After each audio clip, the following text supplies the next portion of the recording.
Ladies and gentlemen, we still have a pair of keys with a purple tag here that was left here last week. And,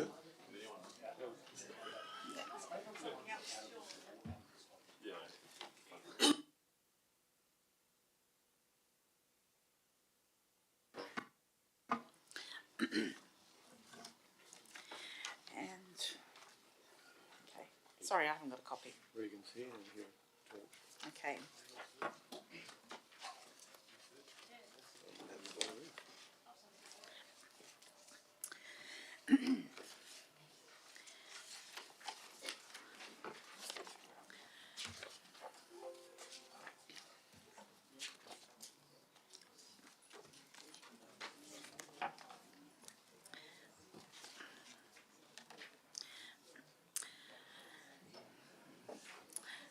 Good evening, ladies and gentlemen.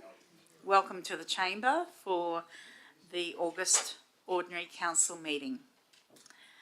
I'd like to start off by acknowledging the traditional owners of the land on which we meet. Kaya Marman, Kaya Yoga, Kaya Bridie, Yana Nook, Nalak Kadij Winjialak Nini, Nalak Kadij Nija Bujabal, Wajak Nunga Bujalalak Nini, Kura, Nijie Borawan. Acknowledging the past and present traditional owners of the land on which we gather to conduct this meeting and paying our respects to their elders, both past and present. I have no announcements this evening, so we'll move on to attendances, apologies and applications for leave of absence. I do not believe we have any apologies tonight. Councillors, are there any applications for leave? No, so we'll move on. Councillors, do we have any declarations of interest on any item on the agenda? No? Okay, this will bring us to presentations or deputations. Statement. Okay, we don't appear to have any deputations for tonight. Ladies and gentlemen, this will bring us to section 6, which is statements by members of the public. We do have one statement that has been sent in. However, I believe that the gentleman is in the chamber, Mr. Regan, or might be Miss Regan Cake. Thank you.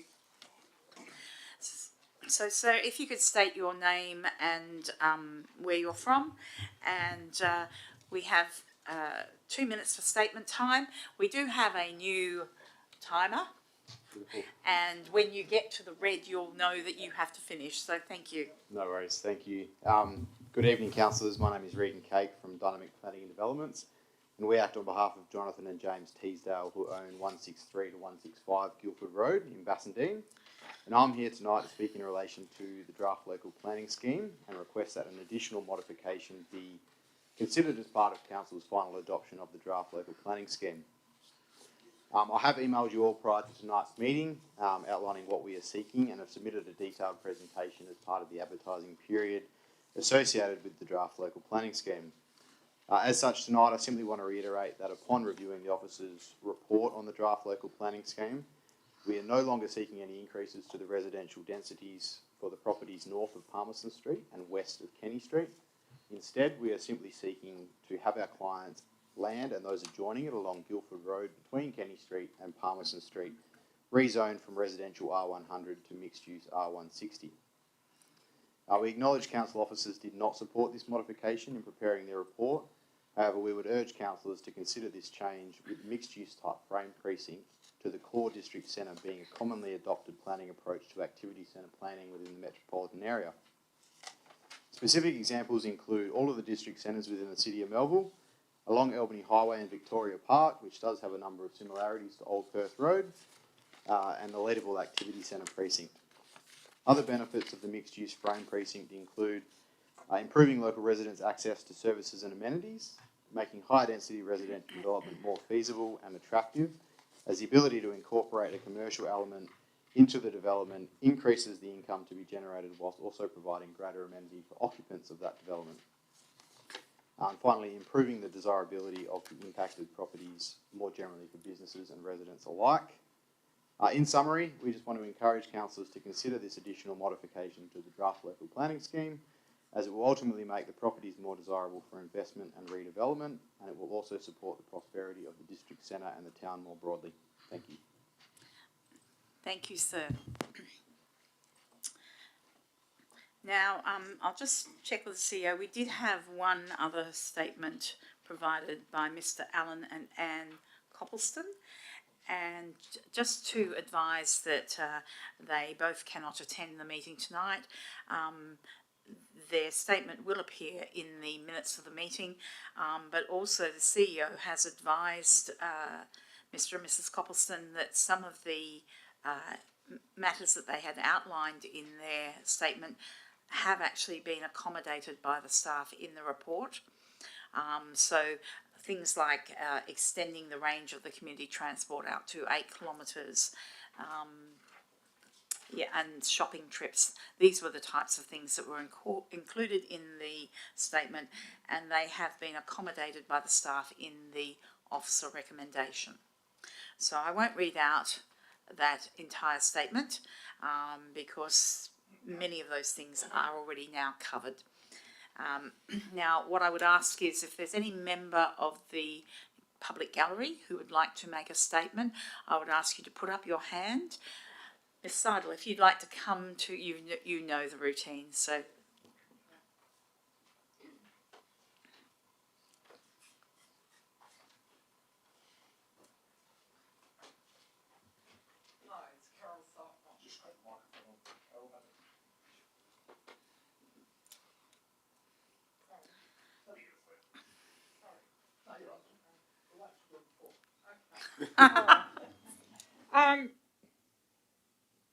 One has to acknowledge the reinstatement of the volunteer transport service will not be the same level of service because of the town only now has one bus to provide the community transport service if it goes ahead.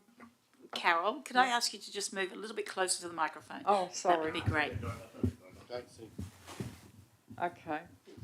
Sorry about this. So tall. You never have to be sorry. Oh. Okay. This is not. And it's on pause. Sorry. Look at that. Okay, thank you, Helen. Anyway, it's obviously been acknowledged that the service in the town should be able to transport people to medical clinics for radiation pathology in Beachborough in the middle and Morley area. It's been accepted about the 8 kilometre radius would help our ageing population who live in the town to get the support they need for receiving good health care on Medicare. The limited transport service also needs to include shopping trips, which I understand happen once a week at the local shopping centre. The possibility of user pay is in the report. One has to understand the impact of the cost of living, and trying to get by on a single pension is really difficult because of the current cost and living increases. The proposed cost of $15,000 is a small price to pay for the very vulnerable seniors who no longer can access their own transport or for mobility and health reasons need to be able to get to their appointments on time and return home at a reasonable time. The reliance on taxi vouchers is problematic, as the recommended alternatives suggested didn't perform as well as the original volunteer transport in this town that was provided up until December 22nd. It needs to be understood that the service was run really well by the town of Bassendean. We fully understand that the town needs to be aware that the town's budget constraints and cost recovery, but the council needs to understand that most of the ratepayers would be happy to see the community transport service continue, and as one ratepayer suggested to me, she would be able to pay the $2.51, and that's going on the 6,000 rateable properties we have here in Bassendean. And she'd be happy to have the Seidel, you're running out of time, so All right, I'll just give you a little bit more. But okay, well, Also, the officer's recommendation regarding the users of the service to get a medical certificate from their GP is really not required, because previously when the service was run, the decision was made by the officers and backed up by the volunteer transport drivers. So Ms. I feel Seidel, decisions are made by council. I understand the recommendations are Yeah. by the officers, but the decisions Yeah, are actually anyway. made by council. Anyway, I'm nearly there. Yeah. I'm pleased that the town is recognising and accepting that all reasonable and practical steps will be taken to prevent risks through training, management practice to run the service is a good approach. Reinstating the community transport service will ensure our seniors are able to feel supported and they are valued in the community, and they'll still be able to participate in activities through social interaction within the town. It has to be a good outcome. I won't say any more. Thank you. Thank you very much.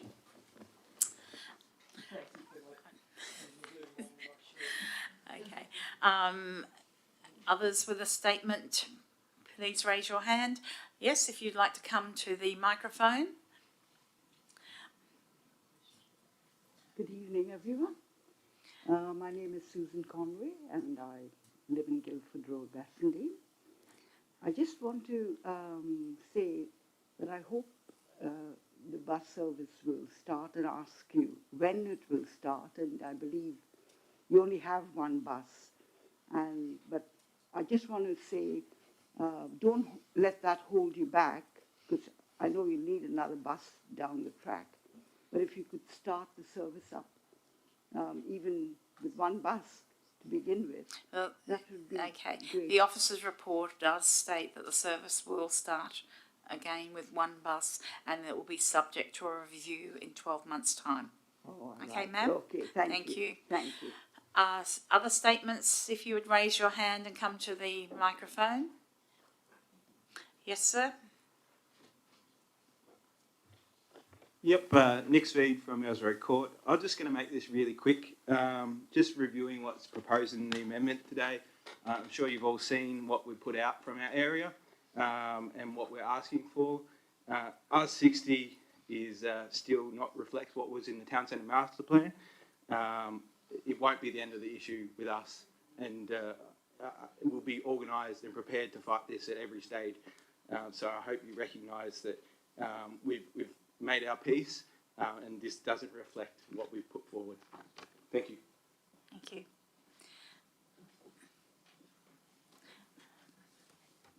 Did that gentleman give his address?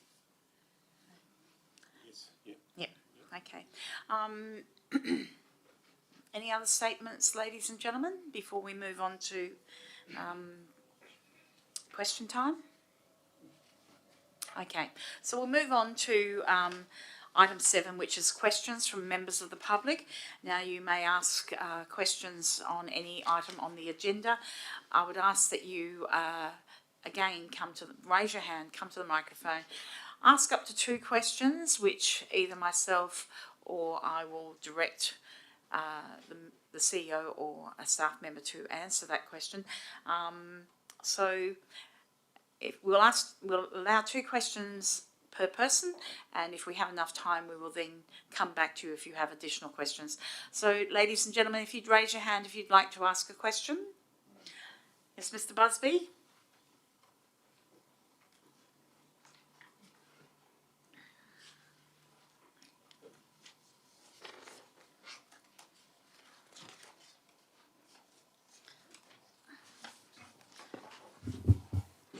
Bill Busby, 56 Hague Street, Ashfield. 12.3, page 36 of 66, item 2, confirms that it does not intend to fund the recommencement of the community transport service. Is this a decision from councillors?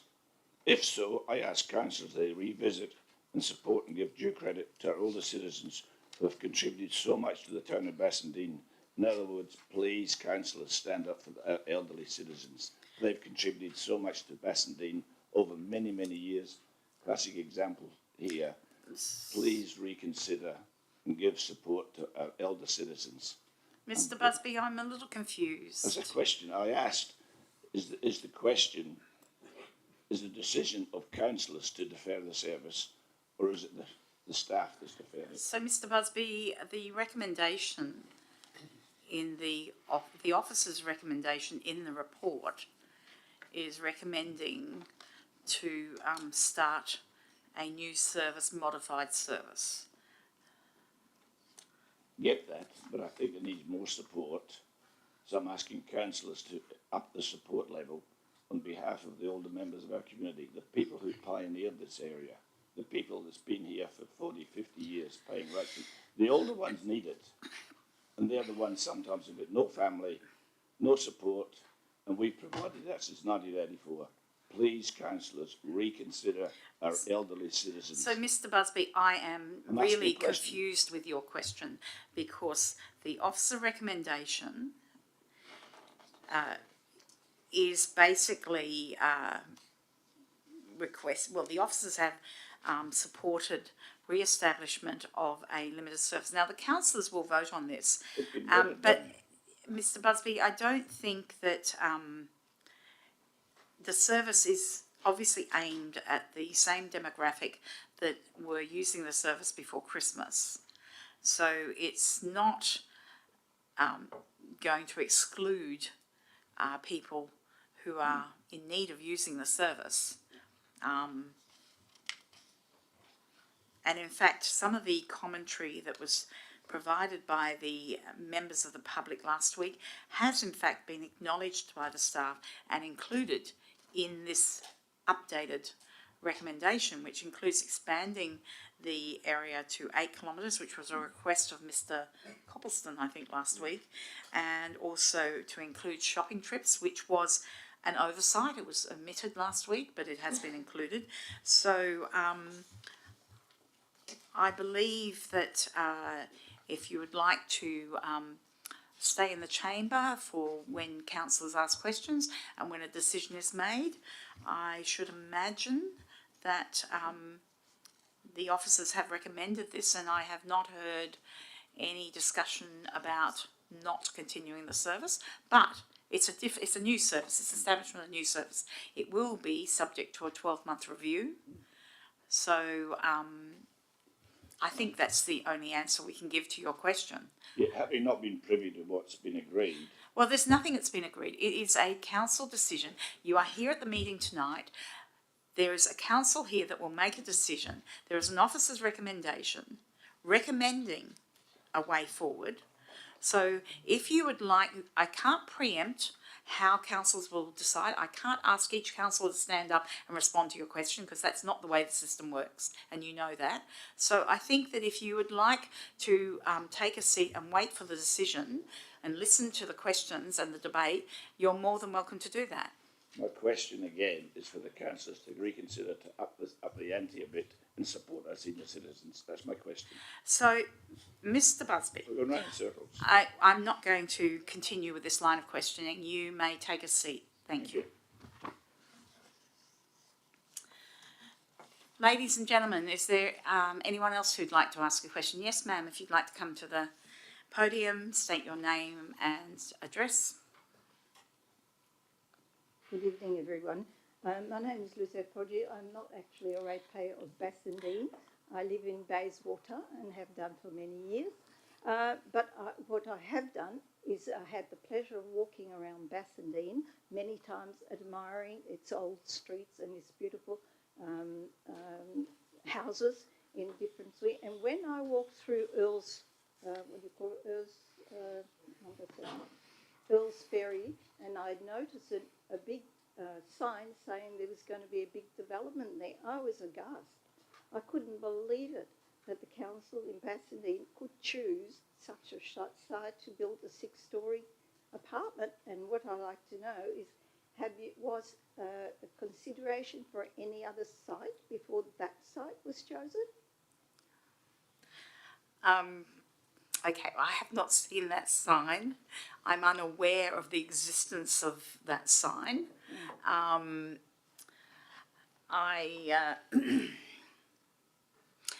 This is a matter which is going to be discussed tonight and voted on tonight. The zoning of that area has, at the moment, it is under Local Planning Scheme 10. There is a new draft scheme for voting on by council tonight. It is correct that there are proposed density upcoding for that area. Again, I don't wish to preempt the decision of council. However, there has been a great deal of discussion about what is suitable for that area.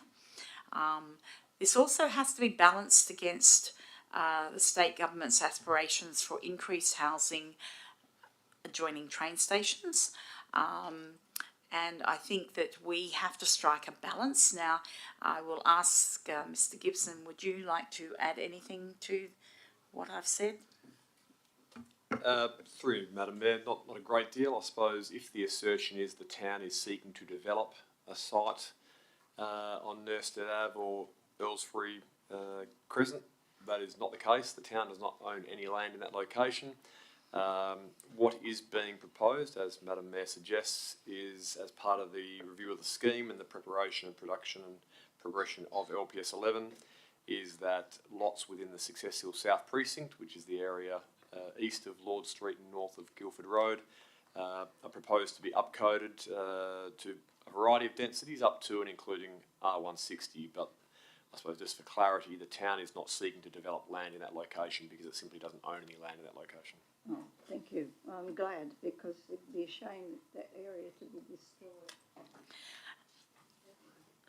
Ladies and gentlemen, anyone else with a question? If you would like to raise your hand and come to the podium. Okay. On that note, I will close question time. Point 8 is petitions. I don't believe there are any petitions for presentation tonight. This will take us to point 10, which is business deferred from a previous meeting. We have one item in that agenda, which is review of council policies, street and reserve trees and tree vandalism. Now, I would ask the... Madam Mayor, we need to confirm minutes. Number 9. Sorry, I skipped over number 9. Apologies in my rush. So we have confirmation of minutes. So we have 9.1, that the minutes of the ordinary council meeting held on the 25th of July 2023 be received and confirmed as a true and correct record. Could I have a mover? Councillor McWilliams, seconded Councillor McLennan. Anyone against? I'll declare that carried. With apologies with that, we'll now move on to review of council policy, street and reserve trees and tree vandalism. Ms Davey, would you like to speak to this item? Thank you, Madam Mayor. I'll just mention that an additional attachment has been included in this agenda. So that's attachment 3, which just shows the changes from the current policy and the proposed new policy in track changes.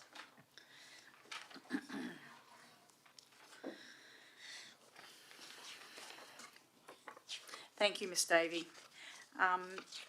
Councillors, are there any questions on this item? Now, councillors, as you're aware, we have an officer... Sorry. I just wanted to seek some clarification on a question I asked last week about, under this policy, what the staff would be doing when there are power lines and how they'd be approaching that in terms of tree planting. Thank you, through you, Madam Mayor. So currently we prioritise planting in areas that don't have power lines, and in particular locations where underground power projects have recently been completed. So this year, of all the street trees planned, approximately 5 have been planted under power lines, and that's in response to resident requests. So that approach would continue, and we believe there's sufficient information in the policy to guide staff in planning for planting under power lines. So in future years, unless there was a specific resident request, we wouldn't be planting under power lines. Through you, Madam Mayor, for the next few years there would be sufficient space where there are no power lines. However, in the future it may be that there aren't any alternatives available, at which time we would look at reviewing the policy. Thank you. Councillor Plivka. Great, thank you. I see that one of the changes is that we're going to seek that tree canopy target of 30%. Where do we sit at the moment? Through you, Madam Mayor, currently it's around 15 or 16%, and that's from the latest data from 2020. And the policy that you've prepared will get us to there by 2040 or not? Through you, Madam Mayor, we have an action in the Tree Canopy Action Plan, so this financial year, to develop specific targets for different land use types. And that will look at establishing the viability or how feasible it is to achieve those targets. The canopy target in the policy is based on the WALGA position on urban forest. So it's a position that's sort of been adopted by Perth metropolitan regional area. Okay, excellent. And final question was, following on from what Councillor McLennan had said regarding planting under power lines, are we modifying the choice of trees that we plant in response to the polyphagous shot hole borer and looking to plant trees which are not susceptible to attack? Through you, Madam Mayor, yes, that's correct. So there's a reference in the policy to considering pests and diseases, and that is one of the key aspects we're looking at in determining the tree planting list. Excellent, thank you. Councillors, if you don't mind. Ms Davey, I've sent through an amendment to your officer recommendation, and I just want to read it out so that councillors and the public understand what that amendment was, but my understanding is that you have no real objections to that amendment, is that correct? Yes, that's correct. Okay, so I'll just read out that amendment, that Council 1 adopts the amended Council Policy 1.8 Street and Reserve Trees as attached to this report, subject to inclusion of additional amendments as follows. And the amendment is amend policy objectives with deletion of aspirational to read as follows: to provide a consistent approach to the care, control and management of trees on land vested with or managed by the town of Bassendean, with a target to increase tree canopy cover to 30% by 2040 and an interim tree canopy target to be identified for 2030 for inclusion in the policy review to ensure continuous progress towards a biodiverse and resilient urban forest. And point 2, revokes Council Policy 1.13 tree vandalism as attached to this report. So councillors, are there any further questions? I would like to move the officer's recommendation with my amendment. Do I have a seconder? Councillor Plifka. Do I have anyone against? I'll declare that carried.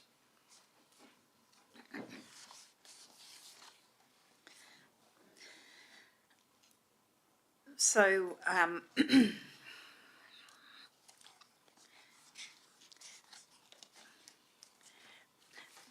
point 11, external committee reports, there are nil. We now move on to the reports, and we have items to come out of en bloc. So councillors, coming out of en bloc, I have 12.2 and 12.3. Do any councillors want any other items? Yes, ma'am.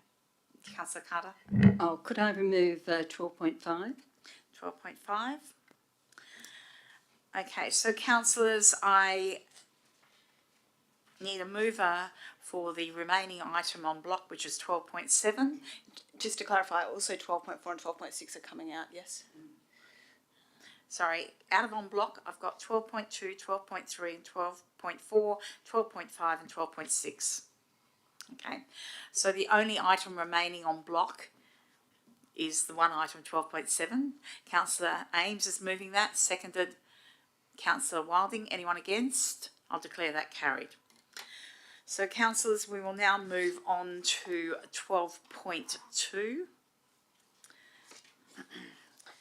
which is the draft local planning scheme 11. I would ask Mr. Gibson, would you like to speak to this item? Through Madam Mayor, only very briefly, noting, of course, there's probably going to be some questions coming my way shortly. probably just reflecting on the last 3.5 years, Council effectively started this process in April 2020 when it adopted the report of review, which was the first statutory step in reviewing the scheme. At that same time, we started working on a draft local planning strategy in conjunction.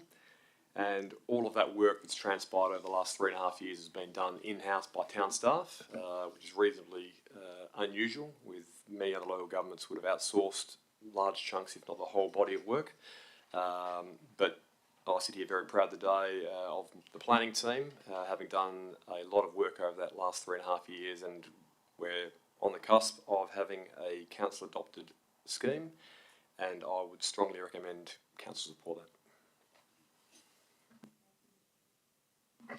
Thank you, Mr. Gibson, and I acknowledge and thank the staff for the work that has taken place, and I do not believe it has been always easy, and I acknowledge one of our staff in the audience who has contributed to helping Mr. Gibson in this process.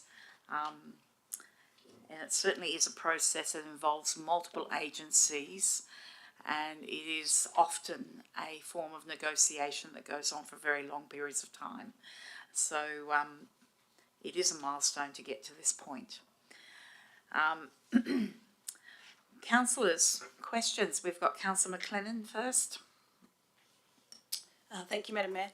I just want to acknowledge that we had a plan sent through to councillors this afternoon from Nicholas, who spoke earlier. And I was just wondering if we could ask the staff to comment, if they had a chance to look at that plan, in terms of the position that council's in and knowing what requirements we might have at a state level.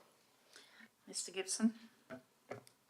Through you, Madam Mayor, for those, I suppose, in the gallery that haven't seen the plan, from memory, broadly provided for a coding of R35 along Nurstead Avenue, with the area west of Thompson Road to be R100. In terms of where that sits relative to the state framework and council's local planning strategy, the bottom line is the local planning strategy provides quite explicitly that densities in the successful South Precinct should be between R60 and R160. Therefore, whilst it's open to council to not support the R100 as proposed, council could drop it down as low as R60. However, anything lower than that would fall foul of the local planning strategy that's been adopted by both the local government, being council, as well as the state government. Thank you. Thank you, Mr. Gibson. Councillors, further questions? Councillor Carter, followed by Councillor Polifka.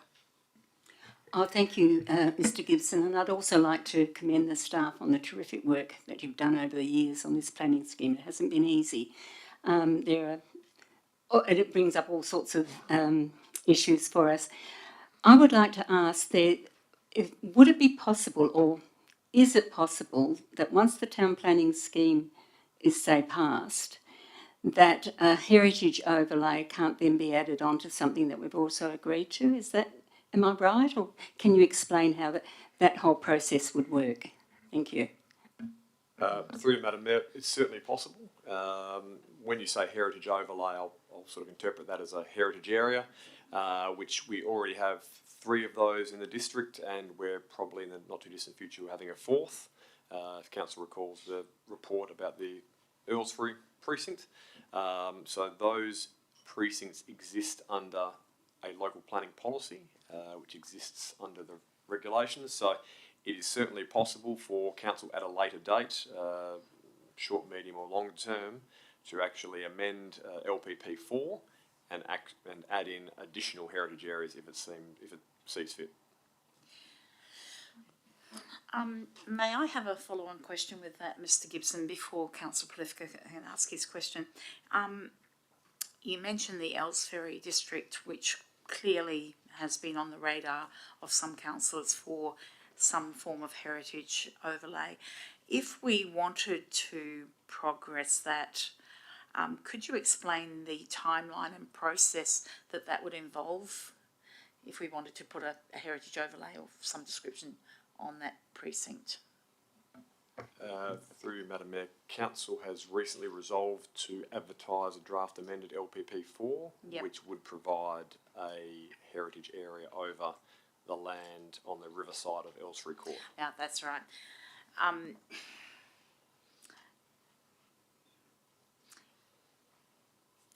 I'll leave it at that because I was thinking more the inclusive of Nursford Avenue. I think that would be problematic, would it, or not?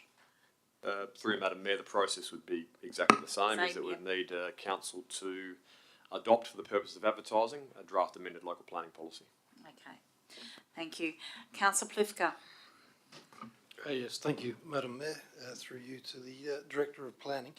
So just to confirm, the planning strategy specifies for that area that we have the ability to choose an R code between R60 and R100. Is that the case? Or R160 rather. So between R60 and R160. If Council, I'm not suggesting that they are, but if they were minded to say put something to the WAPC which said less than the R60, so said R40, what process would ensue, or would that just simply be the WAP saying, well, nice try, but R60 is what we're going to give you?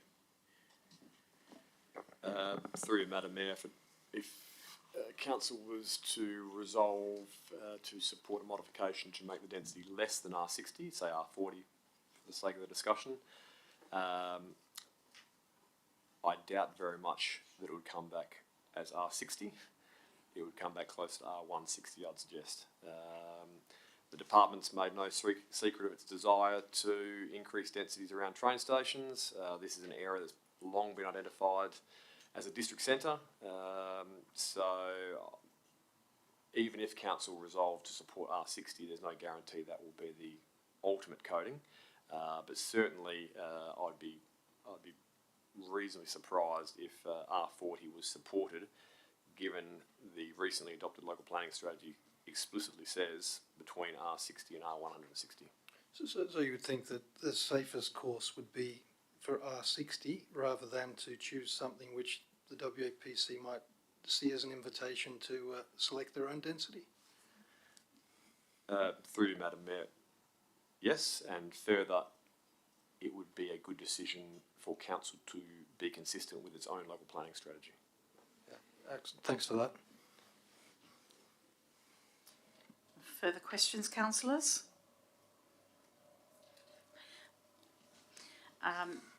Councillor McWilliam. Yes, through you, Madam Mayor, to Mr. Gibson, just to clarify that that if council is to passes the officer's recommendations this evening, that won't preclude any further amendment being perhaps dealt with over time to the actual planning scheme going forward. Through you, Madam Mayor, quite correct. Schemes are able to be amended from time to time. That is not to say, however, that there should be a presumption of support for amendment to downcode an area if that amendment would bring the scheme into conflict with the local planning strategy. But broadly, yes, schemes can be amended from time to time. Mr. Gibson, if I could follow up on that question, particularly since 13 point, there's a notice of motion on here proposing, I think it's 13.2, sorry, hunting for it. No, it's not.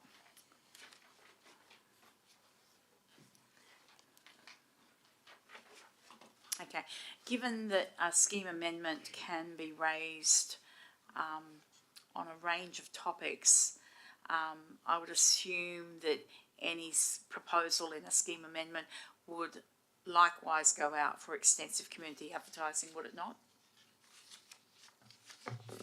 Through you, Madam Mayor, there'd certainly be consultation. Whether it was district-wide consultation would depend on the nature of the amendment. Okay, thank you for that. That was just to ensure that the community are aware that if there are future amendments, that there will indeed be some form of advertising with these types of scheme amendments. But as Mr. Gibson has said, that it's usually relative to what is being amended. So councillors, are there further questions? Miss Councillor McWilliam, would you like to turn off your microphone? Mr Gibson, as you are aware, I have sent through, yesterday I sent through some amendments to the officer recommendation, and there has been further fine tuning today after advice provided by you. So you're aware of the amendments that I have proposed. Councillors, you have a copy of those amendments in front of you. You also have all the reasons, because the CEO required that reasons be provided, so I've provided those reasons for the amendments. I've also provided the 4 dot points that were in the original officer recommendation, which I have pulled out of the recommendation. They are former dot point 5, 11, 14 and 15. And I have also included the full text of the significant tree register as advertised, so that you may see what is being referenced in my amendment at scheme text dot points 4. Councillors, if you require a few minutes to read, please let me know, and I will let you have a little. Okay, I'll let you read for a few minutes. Sorry about that, community. We have it's a fairly extensive recommendation. Councillor Wilding. Thank you, Madam Mayor. Is the officer able to provide a comment on the amendments that you proposed? Certainly. Mr Gibson. Through you, Madam Mayor. Working through them. Proposed amendment number 4, which is in relation to the significant tree register. The change with respect is not supported by staff. However, if that's an approach council wants to pursue, the wording is quite acceptable in terms of the way the provision is structured. However, the underlining requirement or the additional requirement is not supported by town staff, but that will ultimately be a decision for council to consider. Number 5, which is the coding in relation to the Successful South precinct, being reduced to R60. As I said earlier, that would be strategy compliant. So whilst there may be some queries from the department about the town's ability to meet its dwelling targets, on the face of it, that change is acceptable. Number 17, which is the lots north of Morley Drive. I think we had a gentleman here last week. That is proposed to be upcoded to R25. There's no objection there. That information was provided by town staff during the week and aligns with the City of Bayswater scheme. So for the sake of consistency, that's okay. Number 18, which is in relation to 2 Parker Street and zoning at mixed use R160. That's not the town's preferred approach. The town's preferred approach is captured in one of the recommendations that Madam Mayor has proposed be removed. That's point 5. Point 5. The town's preferred approach would be that it be district centre RAC 0. However, it going to mixed use R160 is not ultimately overly problematic. And the same goes for number 19, which is the west end of Old Perth Road. Again, not necessarily the staff's preferred approach, but not overly problematic. In terms of the 4 items that are proposed to be removed, obviously number 5, which is referring to the district centre RAC 0, which is, as we discussed at the workshop, based on previous advice from the department, there was a desire to have the central core of the town centre as district centre, with the frame areas being zoned and coded accordingly. That's reflected in number 5, which Madam Mayor is proposing to remove. Number 11, the removal is not supported on the basis that it was a mapping error that staff are seeking to rectify, and the existing codings under LPS 10 should apply until such time as the subsequent investigations have been undertaken. Again, that said, there was relatively little, if any, comments received during the advertising period, and if council was to downcode that to R20, again, it wouldn't be particularly problematic for the town.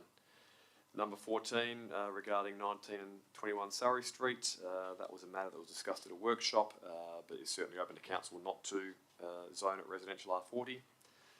And number 15, which is regarding the constructed portions of Anstey Road and Hyland Street, obviously that's not supported by town staff for the reasons given in the officer report, but again, that's a decision for council. May I ask a question, Mr. Gibson? Some of these items, as stated in the reasons, it's allowing these to potentially be brought back in a scheme amendment where they would be advertised. Some of these, would you I believe, like 14, was not advertised in the public consultation. That's 19 and 21 Surrey Street was not advertised to be rezoned to R40. That's correct, isn't it? Through to Madam Mayor, that's correct, and certainly open to council to leave the LPS 10 reservation as is. Yeah. Okay. Thank you.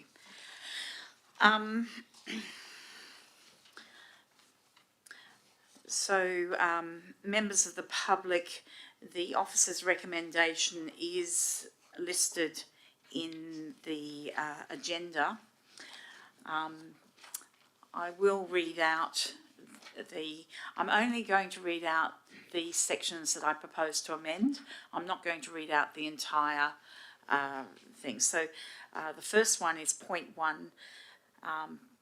Pursuant to Regulation 25.3 of the Planning and Development Local Planning Schemes Regulations 2015, supports draft Local Planning Scheme 11 as advertised with the following modifications as identified below.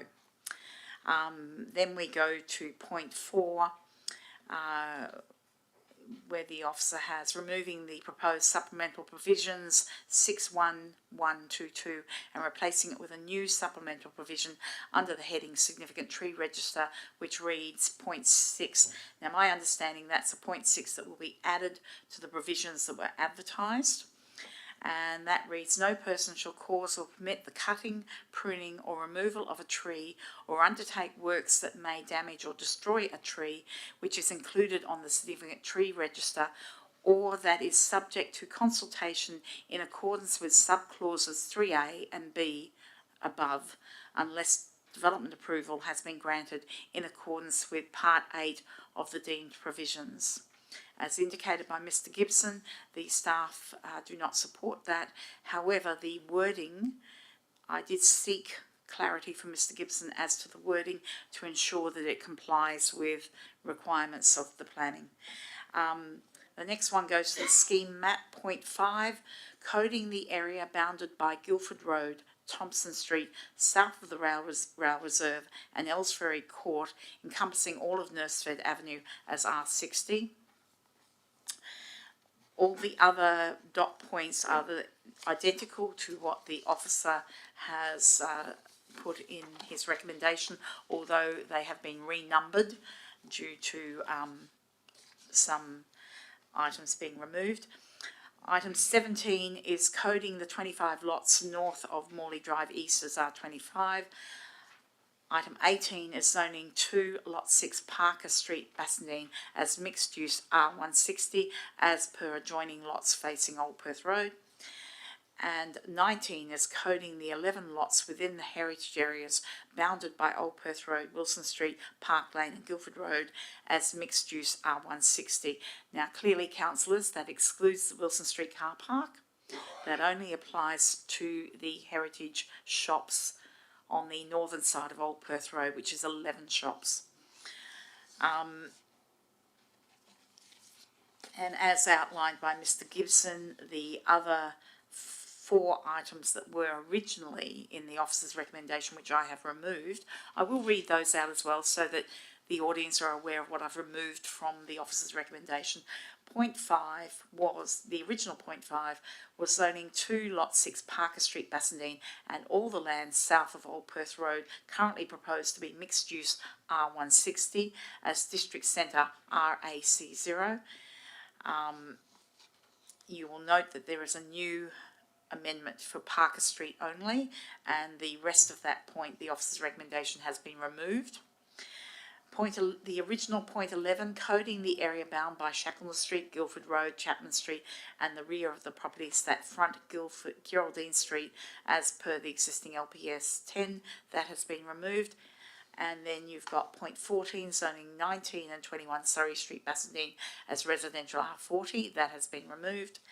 And number 15, identifying those constructed portions of Anstey Road and Highland Street, Bassendean as road reserve, and that has been removed.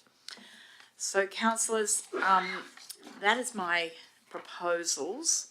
Now, my understanding is that we have an officer's recommendation, which can be moved as is. We have my proposal with the amendments, but I'd also ask councillors, my understanding is that there may be one of those amendments which a councillor or councillors may not agree with. Could councillors identify if there is any clauses in the amendment, the amended version, that you do not agree with, in which case we will debate that separately. Okay, so councillors, I would like to move my amended version of the officer's recommendation. However, I would first like to see if any councillor would like to move the officer's recommendation as is. No? Okay, so I would like to move my amended version. Do I have a seconder? Councillor McLennan? Do I have anyone against? I'll declare that carried. Thank you, councillors, and thank you, Mr. Gibson and staff, for your efforts in responding to all the emails today. It was certainly a superb effort to keep up with the number of questions. And thank you, Mr. CEO, because you were involved in the multiple email exchanges as well.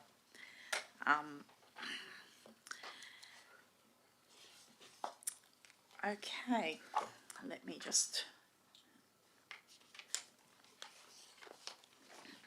So, councillors, we will move to item 12.3, the Community Transport Service. And I would ask Mr. Gibson if you would like to speak to this one. No? Okay, it was covered fairly comprehensively last night. Councillors, are there any questions on this one? I have one question for the CEO, if you don't mind, Mr. Woods. Thank you, members of the audience, for your attendance.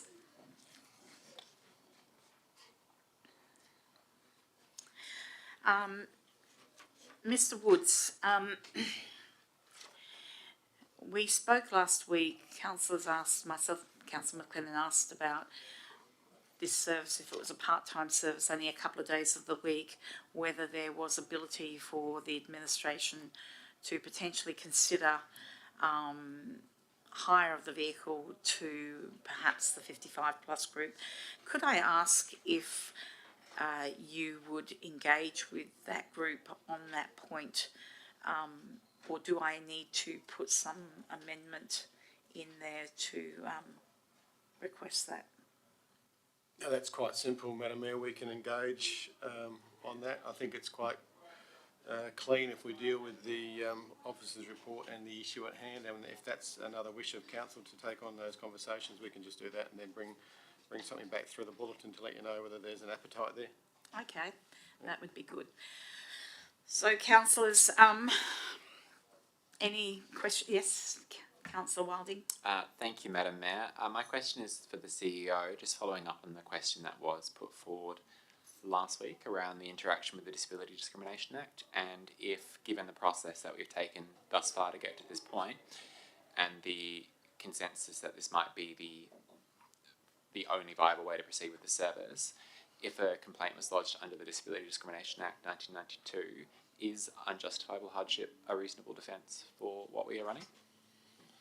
Yeah, thanks for the question, Councillor. I actually think it is, because this wouldn't be the only service we operate or facility that is not in compliance with that Act.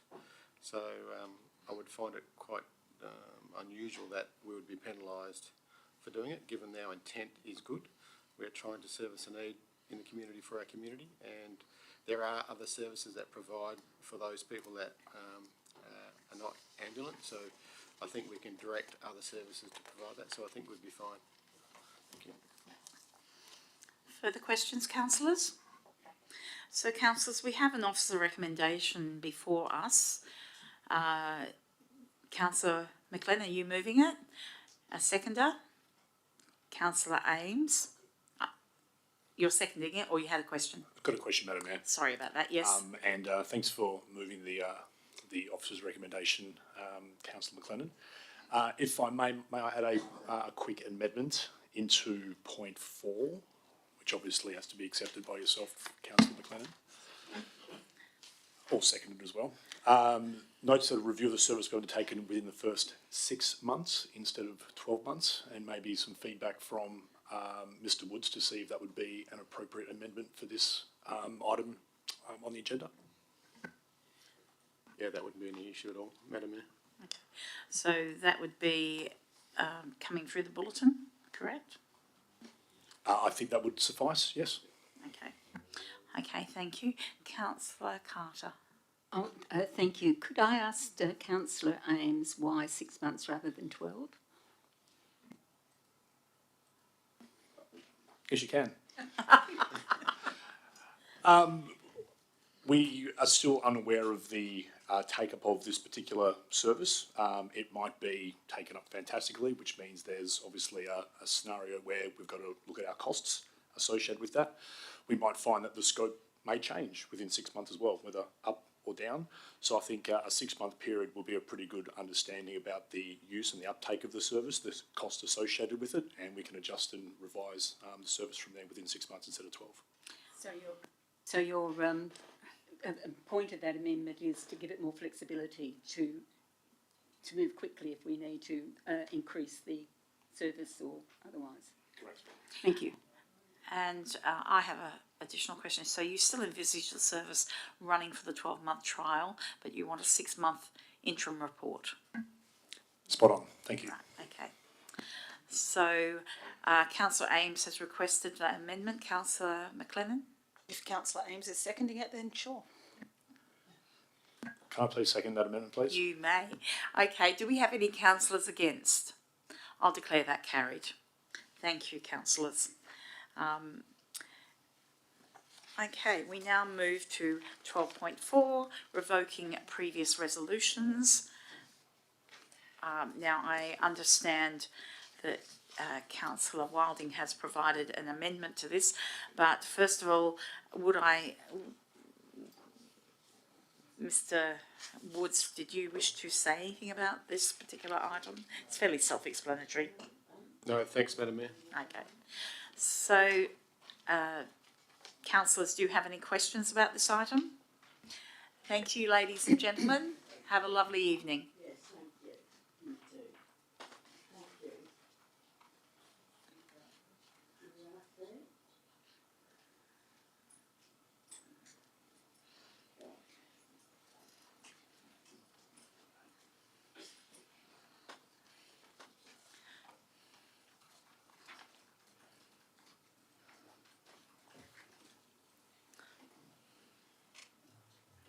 We'll just wait.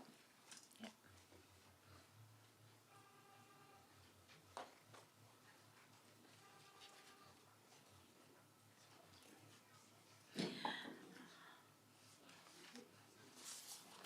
Councillor Wilding, I think you have a question? Not a question, Madam Mayor, but if there are no questions on the item, I'd be happy to move the officer's recommendation with my minor amendment. Okay. Councillors, any further questions? Okay, Councillor Wilding is moving the officer's recommendation with her amendment, which I believe you've all received this afternoon. It is to retain, to not delete, but retain the signage board notice of motion. So do we have a seconder? Okay, Councillor Ames, right. Do we have anyone against? I'll declare that carried. Thank you, councillors. Councillors, we now come to 12.5, which is contract extension and variation streetscape weed control services. So, Ms Davey, would you like to speak to this item? No? Okay. Councillors, do we have questions on this item? Councillor Carter? I'm not sure how much we're referencing or talking about this item will fall into confidential reports that have been previously given to council. We're looking at contract extensions. Okay, are you wishing to talk about the contract and the details of the contract itself, or are you wishing to talk about, you know, the manner in which weeds are controlled? Oh, well, I suppose it all blends together. I would like to talk about the fact that we've seemed to be moving back to all chemical weeding as against steam weeding, and I don't know where that fits in with the contract extension. I'll take advice from the CEO on this, because we could move behind closed doors, but not knowing what your questions are specifically, I will ask the CEO for his advice on this one. Yeah, thanks, Madam Mayor. I think it's safe. I might throw to Paul, but I'm happy for the discussion to continue and not to be going behind closed doors, because I don't think the matter needs to. And I think from a contract point of view, I think Paul could explain what the purpose of tonight is under the existing contract. Okay, so Mr White, did you want to make any comment on the actual item before we throw to more questions? Three, Madam Mayor. Not particularly, I suppose we did talk about this last week at the briefing session, but I think I'd agree with the CEO. I think what you're proposing, Councillor, can be discussed in the public forum at this point. And essentially the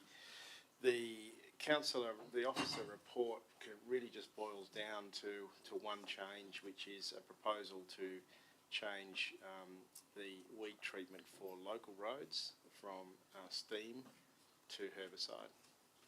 Thank you. Okay, Councillor Carter. First question is, has anyone ever been injured by the steam cleaning, the steam weeding process in Bassendean? I'm not sure how that's relevant, Councillor. Well, because it's part of your reasons for discontinuing steam weeding. It's that it can be dangerous. Through you, Madam Mayor, no, that's not a reason why we are changing to herbicide. We haven't had any reports of injuries associated with either steam or herbicide for the streetscape weed control treatment. Okay, thank you. I suppose we're coming back to this. We're moving back away from steam weeding, and I understand that it's expensive, but it has been fairly successful, hasn't it? Sorry, I don't mean to put you on the spot for this one. Well, I think Ms Davey can answer that, because there has been a study of the results. So, Ms Davey? Through you, Madam Mayor, we have found it hasn't been effective on plants with taproots or clumping grasses. It is effective on smaller seedlings and weeds, and because the brush cutting is completed at the same time, the brush cutting also removes some of the weed biomass and makes the appearance better. But we've found limitations that needs to be undertaken more frequently, and it is less effective than the use of the herbicide. Thank you for that. It's, I suppose it comes down to a philosophy, doesn't it, to whether you consider the herbicide treatment to be the way we would want to go. So, Councillor Carter, question only, not statements. I'm sorry. Forgive me. We've been over this several times. Whilst you're composing your court thoughts, can I? No, ask a question? I think we've been over this so many times. There's probably not much more point. Miss Davey, with the report that was provided, which I think is 18 months ago, maybe longer than that, there was a lot of commentary about the seed load from weeds actually spreading to nearby reserves and planted areas. And this was attributed to the fact that steam weeding was not particularly effective. Am I correct in that summary of what I've just... Yes, that was one of the findings. Okay.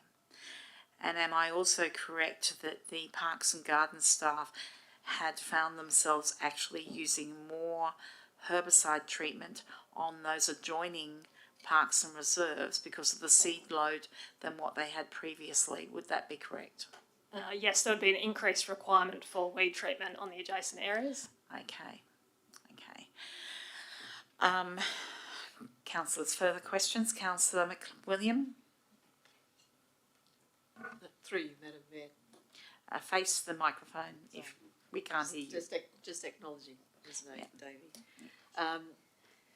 So I understand that this is the administration, if you like, of the chemical is actually done through a vehicle, so it's much more directed. It's not broad spraying. Is that correct? Yes, through you, Madam Mayor. There's 2 units that are used, and they both use weed seeker technology, which detects the green chlorophyll in the plants. So it only applies the herbicide if a living plant is detected. There's also the ability so the operator can manually switch off that system.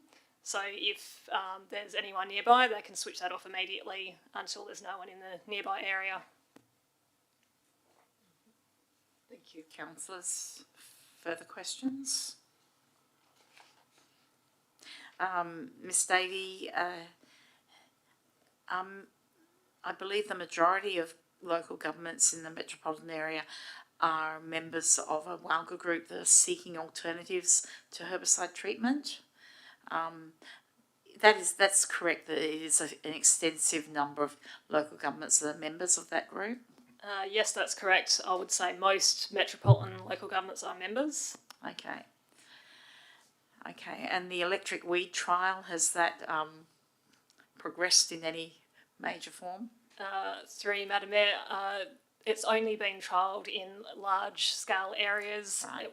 There's no unit suitable that can treat streetscapes at the moment. Thank you. Councillor Lennon. Thank you, Madam Mayor. I'm just seeking to understand through that group, I imagine that other local governments are having similar challenges where they're attempting to find alternatives to herbicides but having difficulty. I'm just wondering if the officer is able to give us some information about what other local governments might be doing who have been attempting to use steam and if they're facing a similar decision. Through you, Madam Mayor, I'm aware, I believe it was City of Vincent, recently had a report recommending use of herbicides for streetscape weed control treatment. Generally, the local governments using steam just have to source additional funds and undertake the treatment more frequently. Occasionally, I think there's a few where they are required to treat areas every month. So they are just finding funding, but there are usually a much larger local government who's able to resource that. Okay, councillors, further questions? So, Councillor Carter? Very quickly, if we were to vote on this, can we pull out that one, what, number 3, isn't it? No, okay, So sorry. you have an My officer. mistake. Okay. So, councillors, we have an officer's recommendation for 12.5, which consists of 4 dot points. It's in the agenda. I have not had any councillor advise of a proposed amendment, so I assume there are none. So councillors, is there a mover for the officer's recommendation? Councillor McWilliams, seconded. Councillor Ames. Is there anyone against? Councillor Carter. Thank you. I'll declare that carried.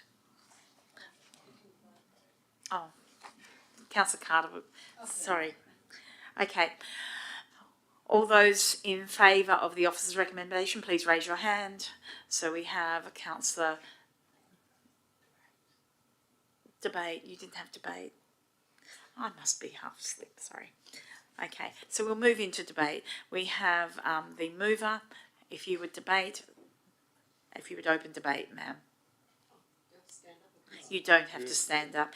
And if you turn on your microphone, that would be excellent. So Okay. Thank you for consideration of my future double knee replacements. Just not a joke. Okay.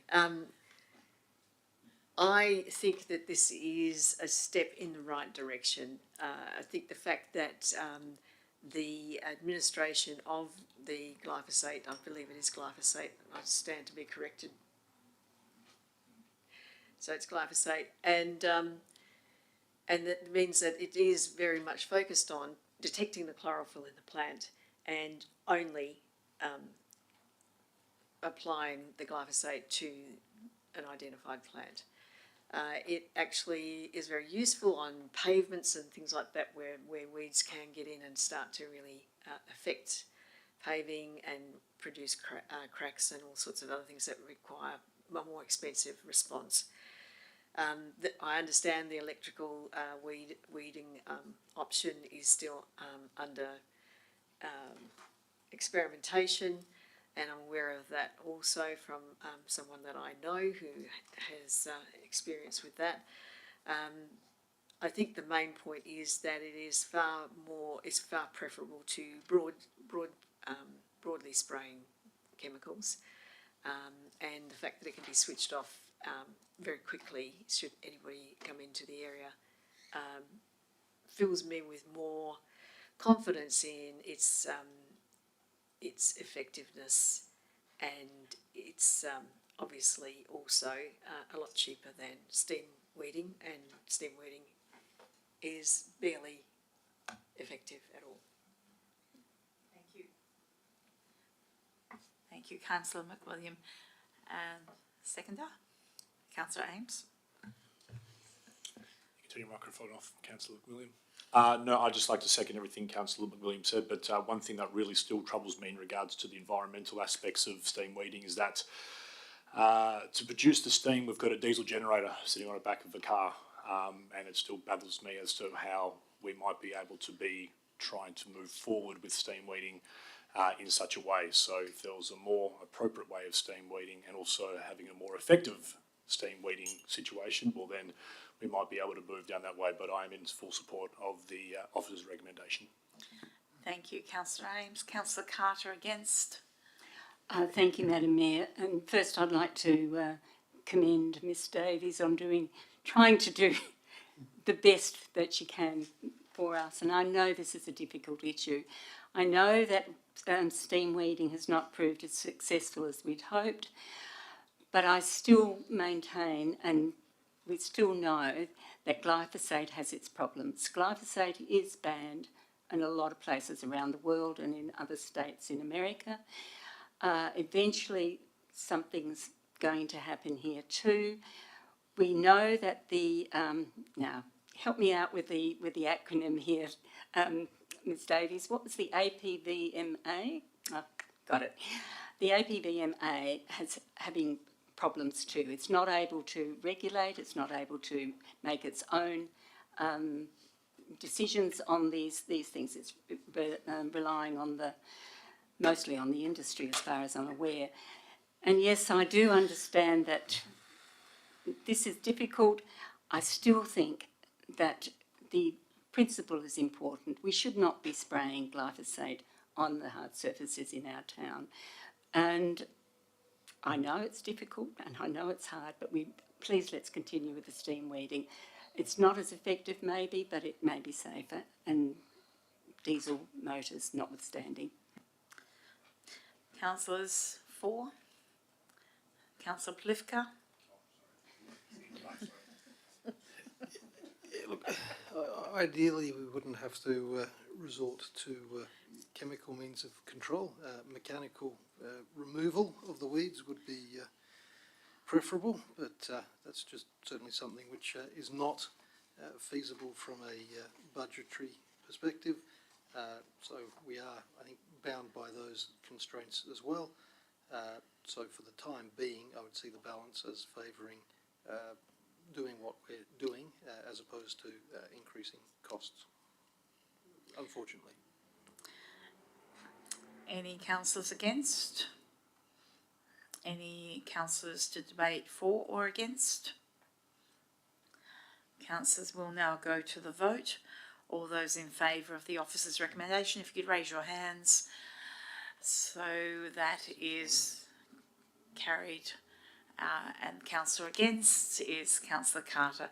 Thank you, councillors, and thank you, staff, for navigating that particular report. I'll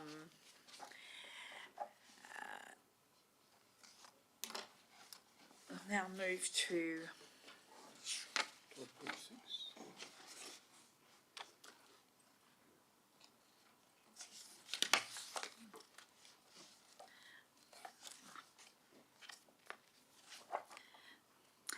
the monthly financial reports. Mr. White, did you want to speak to this at all? Thank you, Madam Mayor. Only very briefly, given this has come straight to the council meeting rather than via the briefing session, and councillors will note 3 proposed budget amendments in the officer recommendation, and just to inform council that these are carry forward amounts from last financial year, so they will result in a slightly higher opening surplus for this financial year, but obviously slightly higher expenditure to compensate, so no net effect across the combined financial years. Thank you. Thank you. Councillors, any questions? Councillors, we have an officer's recommendation in front of us. Do I have a mover for that, Officer? Councillor McWilliam, seconded Councillor Ames. Is there anyone against? I'll declare that carried.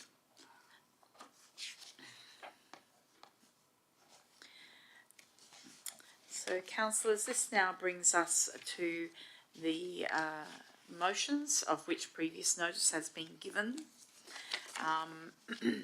So the first, sorry, let me open the page. The first motion is 13.1, scheme amendment, tree protection on private property, proposed by Councillor McLennan. All councillors have received a copy of this amendment. I would ask the Mr. Gibson, did you wish to speak to this item? Okay.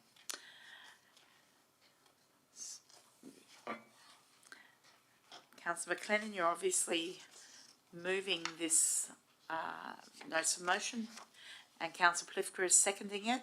Do we have anyone against? I'll declare that carried. Thank you. We now move to item 13.2, enter into an MOU with Swan District's Bassendean Oval redevelopment. This has been put forward by Councillor Plifka. Again, the motion has been provided to councillors. I actually probably should read that out for the benefit of the audience online, and I should have read the previous one out, apologies. 13.2, Councillor Plifka, this has been updated from the one that's in the agenda, correct? It has. There's a modified form which takes into account things which have occurred since that was proposed. So would you like to read that out, as I don't have a copy of that in front of me? Certainly. So it will, the draft or the notice of motion will now read, the CEO formally enters into negotiations with Swan District's Football Club to develop a Memorandum of Understanding, MOU, to be provided to Council for approval before execution, or such other document that is deemed appropriate, to assist in scoping and delivery of agreed terms for the potential redevelopment of the Swan Districts Football Club, SDFC. Such negotiations should explore whether it can be agreed that, there's 5 dot points here, the first of which is Swan Districts will contribute proportionally to any project feasibility, concept design and project management costs. Second, Swan Districts will fund 100% of the capital costs of the facility that is exclusively used as a by the football used as a football club, be that directly or indirectly via a lease agreement or a lease agreement over the term of the lease. The third point is all outgoings, maintenance and renewal costs of that part of the new facility exclusively accommodating the Swan Districts Football Club will be recovered on a proportional basis from the Swan Districts Football Club as a minimum and be reflected in the lease or licence agreement. Fourth dot point, the town will recover 100% of grounds maintenance costs on a proportional basis from Swan Districts Football Club under a licence agreement. And the fifth point there is a residential, commercial or mixed-use component will be included in the funding of, may be included in the funding of the redevelopment of Bassendean Oval. So those are the 5 points which will be explored. Okay, so before we go on to questions from councillors, I'd just like to invite the CEO to provide any commentary on this particular item. I do know that there have been email exchanges going backwards and forwards today on this one. So, Mr. Woods.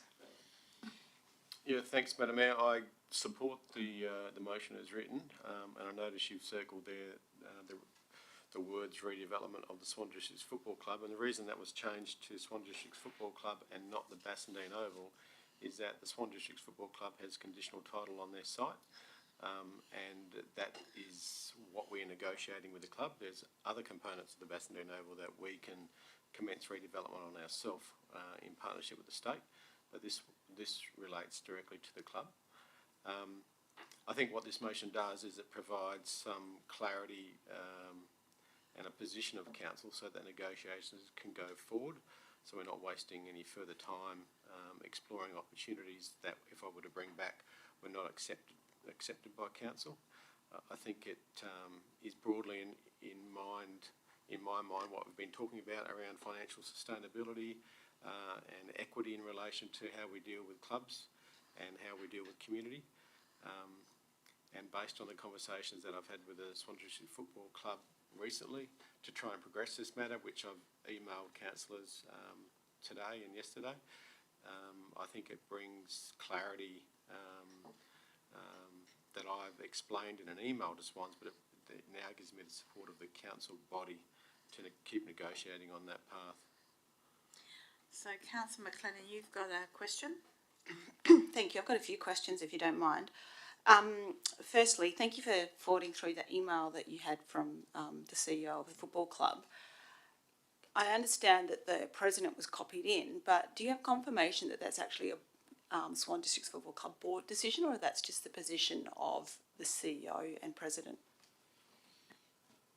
I couldn't speak on behalf of the president, and definitely it is all the conversations I've had with the CEO at this point, and I think he speaks on behalf of his board. I would imagine he does. That's the way proper process in club and governance works. So I have no inclination to believe it's not the position of the club. Thank you. So just following on from that, it sounds like that the club's position is that they don't want to pursue something similar to the East Fremantle model, which is what we'd had a lot of discussions around, particularly in terms of being successful in applying for funding from state and federal sources. I'm wondering then, some of these points in this draft notice of motion, I'm not sure how they fit in. If the football club would be developing their own site independent of the town, where these references to leases and so on fit into that model? Well, if that was the case, there wouldn't be an MOU. So I think that point Sorry, of can you view- please elaborate on that for me? Well, the notice of motion is about advancing an MOU in partnership with the Swan Districts Football Club and the town to progress a redevelopment of a clubroom facility that might also house community facilities such as meeting rooms on their conditional site. If they were to choose not to participate on these grounds, then they can redevelop their site themselves, and we would get out of the way, which means we don't need an MOU because we shouldn't be in the way. So can you help me to understand why we are, if they're wanting to redevelop on their own site, why we are, because we're working together to develop a community hub model, and then this is proposing that they redevelop on their own site just a football facility. I'm unsure why we're involved in that through an MOU. No, that's not the case at all. So Swans have rejected the East Fremantle model because it had a third party coming in to manage the facility on behalf of the town, which is the town of East Fremantle, and acting as the head tenant, if you like, and having subleases to clubs such as bowling and football and other community groups. And there was a profit share arrangement between that management company and the council, and they took all the risks. So there was $180,000 in a management fee going back to the council, which the council was then using to cover the renewal and the maintenance costs of their buildings, which protected the community from financial blowouts. And then there was a profit share arrangement with that particular group. What I think Swans are trying to negotiate is to be that third party by taking that layer of management out. In my mind, that is how Swan Districts are seeing it. They say, well, we're different to East Fremantle. We can have a model where we run that facility on your behalf. And if that's the case, we need to ensure that our ratepayers are no worse off by having Swan Districts run it on our behalf rather than the Belgravia Leisure Group, which is doing it on behalf of East Fremantle. Sorry for all the questions, but I feel like I need to understand this. So in the town centre master plan, there was the development along the west side, which we'd originally proposed for being more of a community hub. Through that process, the football club decided that they wanted to redevelop their own site, and so the town centre master plan allows for that with residential development above. When you're saying about Swan Districts being the manager of the facility, are you talking about just on their footprint, or are you talking about if development occurs on the west aspect of the oval as well? At this stage, we're progressing on the fact that Swan Districts want to stay on their site, and I think that is the cleanest option for council because it gives us the opportunity to develop as per the town centre master plan on the west and to convert the rest of the oval back to community. And we've talked about here, but we haven't made any decisions yet because the long-term financial plan hasn't been adopted, but we've talked about building our administration and civic centre at this end of Old Perth Road. So that would mean that we free up the western end of Swan Districts Football Oval, or Bassendean Oval, sorry, for residential only, and we have control over that site with the state, so it would be much easier to progress that because we're not involving Swan Districts or a third party. And given that Swans have said they're happy to stay where they are in that location, it's their preferred location because of its location on the flank or close to the wing as opposed to behind the goals. And any chance of orientating that oval is diminishing over time when we're investing $1.2 million in light towers on its current orientation. So I think that's where we are now. I'm not sure where it's going to head, but that's why I think the notice of motion provides the clarity for me to negotiate further, and it may be that Swans realise when we get down this path that perhaps the East Fremantle model is better and we may end up back there, but at this stage this is where we're at.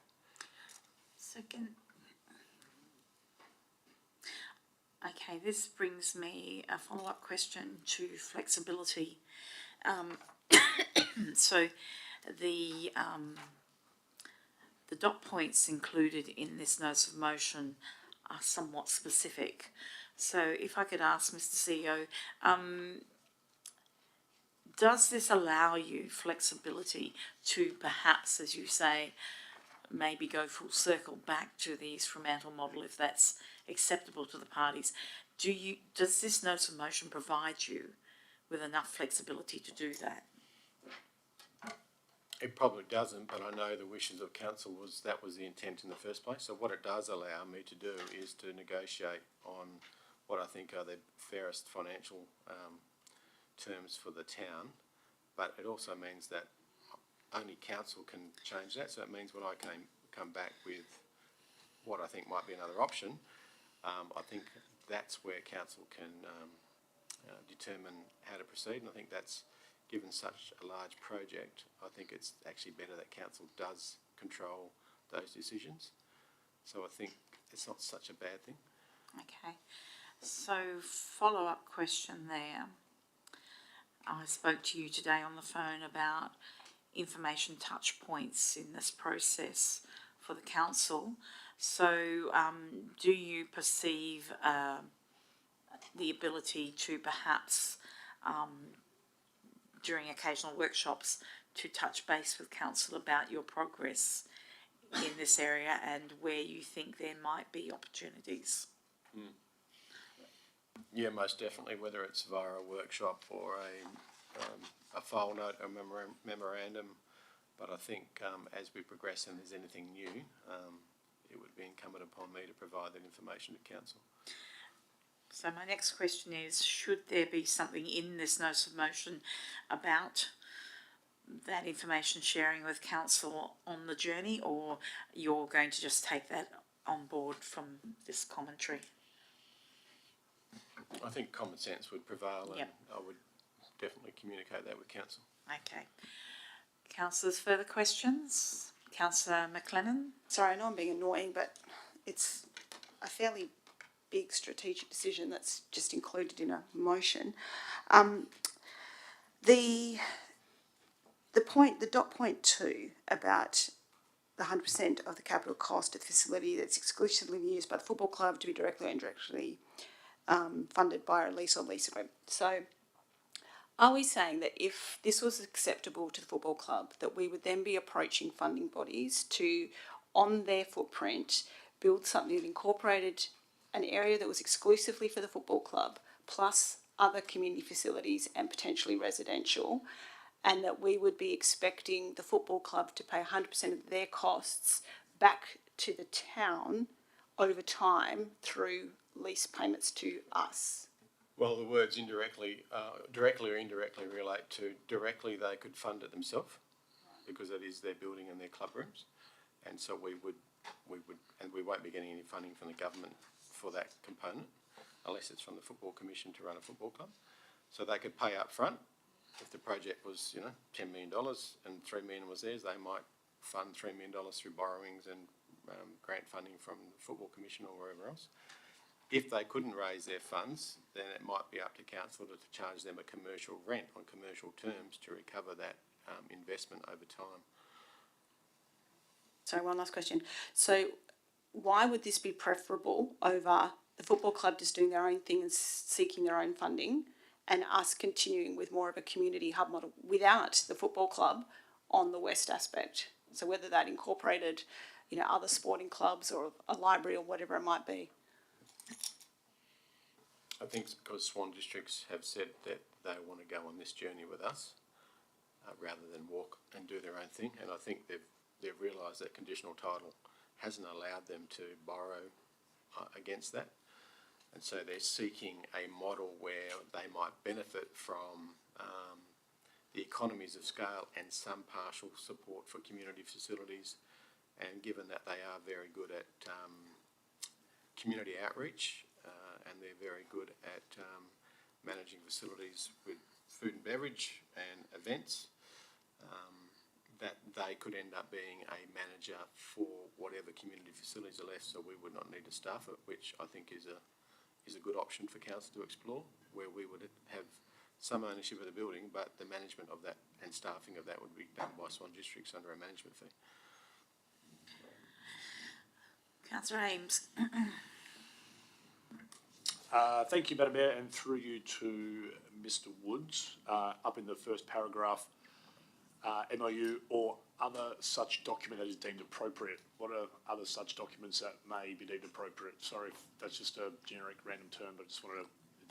I might refer that to the Councillor Palicka, who's raised any has a lawyer background. He might be able to tell me about those other. Yeah, look, the memorandum of understanding could take a few different forms, but it could be binding or non-binding. If the parties want to embark on something which has a more relaxed form, I mean, there might be some other kind of way in which they wish to document that. So the intention there is not to constrain the process, save for those 5 dot points, which are not suggesting that those are things which will occur, but those are things which need to be discussed so that that information then can be brought back before council. So I mean, even if it were, I suppose, a summary of agreed issues, that would potentially be sufficient then for council to at least understand where Swans are coming from, rather than each individual councillor meeting with board members. I mean, this just cleans up the process, and we and the Swans respectively send in our representatives, and they can produce a document which just distills down those discussions and lets everybody know where the respective parties sit. Councillor Ames, and then Councillor McWilliam. Thank you, Madam Mayor. And this can be directed to either yourself, Councillor Plicker, or to Mr Woods. Would we deem a time frame appropriate on this? One of your comments was you supported the notice of motion to waste time, but if there's no time frame attached to this, well, then we could be continuing to waste time. Is it a scenario, I don't know, based on your professional schedules, both yourself and anyone undertaking this conversation at the Swan Districts Footy Club, that we see it in a before the end of the calendar year scenario, within the next 3 months? Is there any sort of thought process to attach a time frame to this?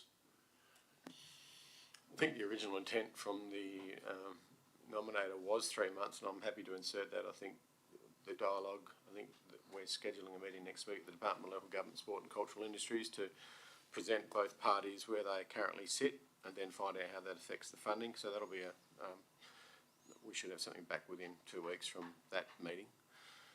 And I think to progress the MOU, obviously I want it cleaned up well before Christmas so we can actually then work out what are our next step and where we're heading. So I would ask Ms Councillor Pliska if you would, or as per what Councillor Ames has just alluded to, insert a timeline into this before Christmas.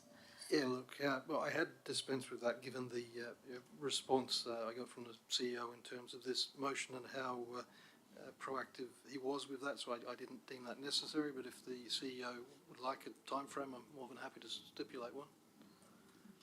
So, yeah, prior to Christmas, or however you want to frame that, I'm open to that. So, if you've got some words around that, is that going to be an extra dot point, or how do you want to frame this so that councillors know what they're voting on? Probably just grab from the actual motion in the agenda. The second point there says a report to be provided to council within 3 months, so I suppose we'll make that 4 months, which would be prior to Christmas. Okay, so that's an extra dot point at the end, correct?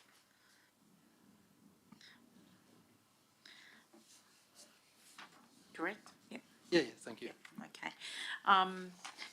Councillors, further questions? Councillor McWilliam? Thank you, Madam Mayor. My query is that is around sort of like good fences make good neighbours, and we would be quite close to Swan Districts. So if Swans is developing its own site and may well put in sort of gymnasiums or stuff like that, and there's other discussions around youth services that are in part of the mix. There's already a gym at Swan Districts, which has been there for about 1 million years, I think. And I think there are much bigger and better ideas in the room regarding those sorts of facilities. And there may well be other facilities, whether it's libraries or daycare or senior centres, that sort of stuff.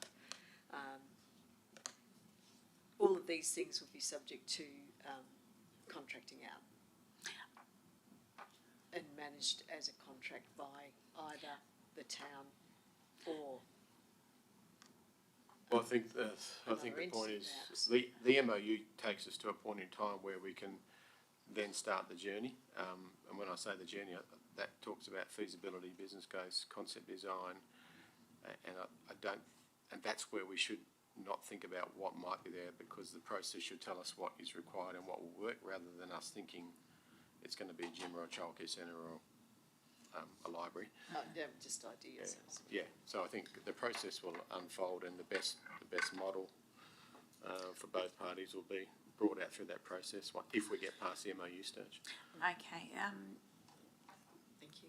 if you don't mind, councillors, I just have another question here. In relation to all of this, and even further afield with other facilities and clubs, my main interest is how we accommodate providing for the renewal of those facilities once they age, because that has been a constant issue in the past. And I'm assuming that that would be a primary concern of yours in how that modelling would move forward. Is that correct? That is, and that's why the notice of motion and some of those dot points have been framed the way they have been, to make sure that we don't end up with another facility that is leased to a community group or a not-for-profit without being able to pay for its renewal or its maintenance. Okay, Councillor McWilliam, did you have another question, or you're Sorry, Mayor, you were referring to a sinking fund specifically, aren't you? Well, yes, Yeah. more or less, but it can take a few different forms. So I was interested in the CEO's perspective on this. Councillors, do we have further questions on this? Do councillors have any questions of Councillor Polifka before we ask if he will be moving and asking for a seconder? Okay, so Councillor Polifka, you're obviously moving your notice of motion. Do we have a seconder? Councillor McWilliam, do we have anyone against? I'll declare that carried. Thank you, councillors.